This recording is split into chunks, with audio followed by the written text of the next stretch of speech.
William joins us in the studio. Good to see you. Good afternoon. Thank you so much for having me today. It's a pleasure, yeah. So this is your winter break. You're playing for Al-Khaloud in Saudi at the moment. You get a few weeks break. Yeah, this is an early Christmas, so I came home last Sunday, and now we've got a break. The next calendar fixture for us is on the 9th of January. So most of the clubs have given the players about a week or 10 days off, and then everyone's going to be heading for a training camp somewhere. So unfortunately, no Christmas at home here with the family, but we managed to celebrate early, so that was good. Right. You tell us great excitement about the World Cup announcement this week, which there would be, of course. Yeah, no, it's been this week has all been about Saudi and the World Cup. I obviously heard a little bit about it before already, and they're really excited about it. So this is part of their long-term vision for the country. They have this big 2030 vision that they're talking about on a daily basis, and everything that's happening with football now is all focused on getting ready for the World Cup. Yeah, it's got to be a winter World Cup, though, hasn't it? Surely. It better be, because it's actually scorching in the summer. They're saying your pre-season playing in it's tough enough, but doing your pre-season in that sort of heat must be tough going. Yeah, so I was somewhat lucky, I would say, that I signed probably in the middle of August, but still on my first day it was well above 45 degrees. Yeah, so it absolutely hits you when you land there. You try to stay out of the sun during the day because it just becomes too much. And my first day on the pitch, I felt my eyeballs were just so dry in my throat, I could hardly get any words out. So you kind of have to get used to it, but it's too much really in those summer months. Does it affect the pace of the games? Have you noticed that? And you've been there. Is this your first season there? Yeah. Yeah, this is my first season. So I came from quite a hot destination already. I was in Thessaloniki playing for PAOK, and that was hot as well, but felt a little bit more bearable. This seemed to be a bit more dry, and you could definitely tell at the first training sessions the pace goes down very quickly after about 10-15 minutes. And then in the game, we had the drinking breaks at, I think, the 20th minute, or after about 20 minutes each half. And you really needed that because you could see that the players were almost slowing down the ball just to try and get to that moment to just recover.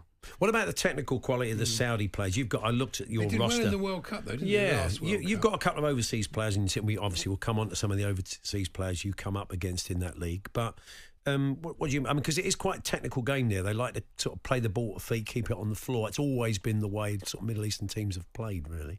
Yeah, so I mean, I really didn't know what to expect. Of course, I saw them. Everyone saw the game against Argentina, 2022 World Cup. But yeah, I've been pleasantly surprised. A lot of youngsters. I think they've also made this part of their bigger picture, not just bringing overseas players in, but they're trying to really give the Saudi players a chance to learn from the experience that's coming in. Still a way to go, I think, for the league to be 100% competitive, but from the players that I've seen and the players that play with me and the players we played against, there's some fantastic players. Yeah, talking of Argentina, you played against Lionel Messi, didn't you, in 2018? What's he like? Is he any good? Yeah, well, one word, probably unplayable. So really? No, it was something special. You never find yourself standing there thinking, God, this bloke's good. Yeah, I think when he scored the opening goal, I think against us, it was like it was in slow motion. You couldn't really do anything, just had to watch it and close to cheering because it was fantastic. And then you remember you're on another team. Yeah. From a defender's point of view, watching him in that last World Cup and in these later years, he has a stroll. He's like your granddad having a walk round the park, and then suddenly he just comes to life in little sort of snatches, doesn't he? And just makes a massive difference. There we are, Troy D, my skipper outside. Yeah, no, it's like that. It's a different quality, It's you can really see that he's just reading the game, and when it comes to life, then there's not much you can do. So you played against both of them. Who's better, Ronaldo or Messi? This is difficult to say. I know I'll probably have to face Ronaldo again later this season. So probably best say him. I don't want to get him mad. But I take it they cause you different issues, don't they? Yeah, different. I mean, I had the pleasure also playing against him in Italy when he was playing for Juventus. I was playing for Udinese at the time, and he was an out-and-out 9 at that point. Of course, I grew up watching him as a winger, and yeah, in Italy he was fantastic, very sharp, great finisher, and you just couldn't take your eye off him if you're a defender. Even when we played 3 at the back, some moments when we get pinned down 5, he only needs about half a metre and he will try and get a shot off. So that was really impressive to see.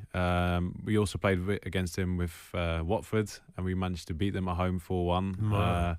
That that was one of the only games we won that season, I think, unfortunately. But it was it was a great experience, and I think then he looks slightly different. But yeah, what can I say? I don't want to get him angry. You've played against him a few times. So does he acknowledge you? Does he sort of say, "Oh yeah, I remember you playing for Watford," or anything? Or does he just? Is he a talker? Does he S-house? Does he sort of tread on your toes at corners, start pulling your underarm hair? Does he do a bit of that? I don't think he would he? No, I don't think so. I don't think he's very, very much fazed by anyone else. And can you? I mean, how do you try and get under his skin? Are there ways? Are there ways amongst the sort of centre halves fraternity? Are there ways you think, yeah, but he doesn't like that? If you wind him up, does that make it worse? I wouldn't try to have like a conversation with him. I think I'll just try to be all over him like a rash, really. I think he doesn't really enjoy that from the times we played against him. And I think if you get a bit physical with him and you're not under the awe of his presence, then I think that's probably something that can throw him off his game.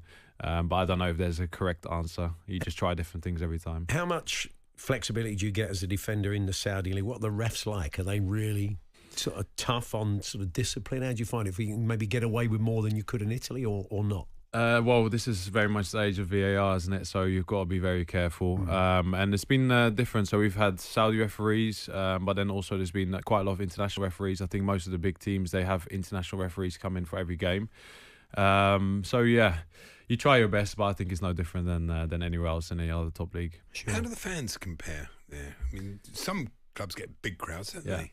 You've got, I mean, you're 8,000 your ground horse. It's quite, so what are the sort of attendances you're getting on average? I think it's when we play at home. When we play against the big teams, we play in one of the bigger stadiums. Right. But that's mainly because everybody wants to watch the other team stars play. But I would say on average for our normal home game, I think it'd probably be about 1,000. So it's not really great crowds when we play at home. Also because we are a team that just got promoted, so it's different. And I think for me, for Saudi and everything that they're doing, which is really great, they really need to try and progress that, because I know for the big teams like Al Hilal, Neymar's team, Al-Nassr, Ronaldo's team, people want to come out in masses to watch them play. But for the smaller teams, not so much. So, I think there's still some progression to be made there. You haven't got the budget of those teams, obviously, and that feeds into that. So I said you've got a couple of overseas players. But, I mean, if you establish yourself as a club in that top division, you'll probably be hoping there is a bit more money and they can kind of improve the squad. Yeah, I think that's the idea.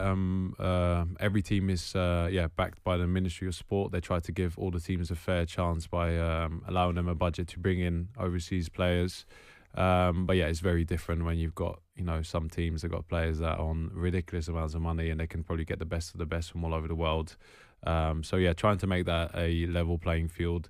It's always going to be difficult, but I think the same would be said about the Premier League. If you look at the top teams there compared to the ones that get promoted, they probably have a very different budget as well, I think.